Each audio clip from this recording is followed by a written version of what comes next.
Hello, my name is Jake Peterson, and today I will be telling you about why we need to have pressurized aircraft and explain a little bit about that. So, one of the main reasons we need a pressurized aircraft is because of how our atmosphere is put together. Our atmosphere actually has weight to it. You can look at it as almost like being water. So, the closer you are to the Earth's surface, the more gravity there is, the more pressure there is. So that means there's more oxygen pressure. The oxygen molecules and everything are forced closer together.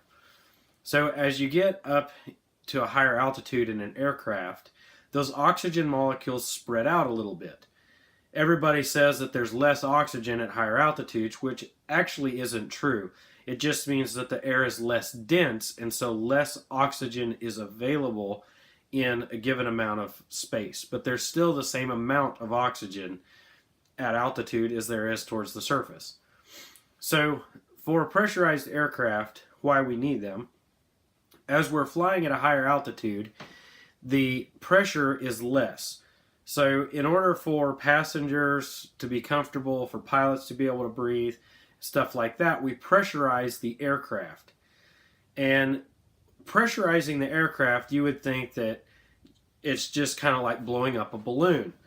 It kind of is, but you have a couple of factors to balance out. When you're up at a certain altitude, the higher up you go, the less pressure there is outside. Well, if you have too much pressure inside, just like blowing up a balloon, if you blow a balloon up too far, it will explode. A plane can do the same thing. It can stress the seams and stuff like that and overexpand. So you have to have a ratio of outside air pressure to the air inside the aircraft. We call that pressure altitude. And a comfortable pressure altitude for most people is around 8 to 10,000 feet.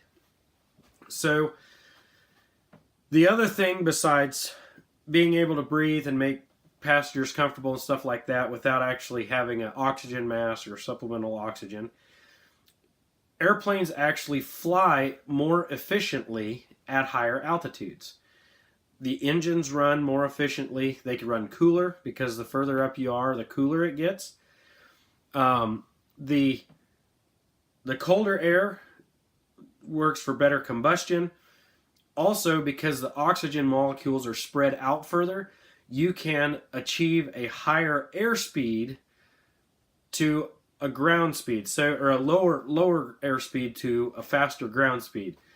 So if you're going 150 knots through the air, which is your indicated airspeed, you might be traveling 300 knots across the ground.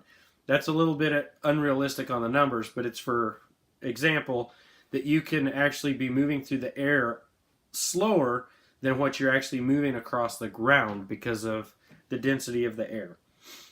So also with the cold air, you can use that for air conditioning of the aircraft. That is pulled in through the engines and then circulated through the cabin, through the airplane, in order to cool it and make it comfortable for people in the plane.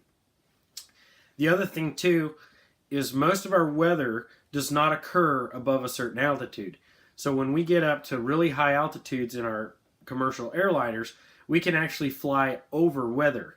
It's a lot smoother air up there, it's not as turbulent, and it's a much safer and a much more comfortable way to fly. The other thing that we can do flying at high altitudes is if there is an emergency or event like that, airplanes are designed to glide. Altitude is safety and distance.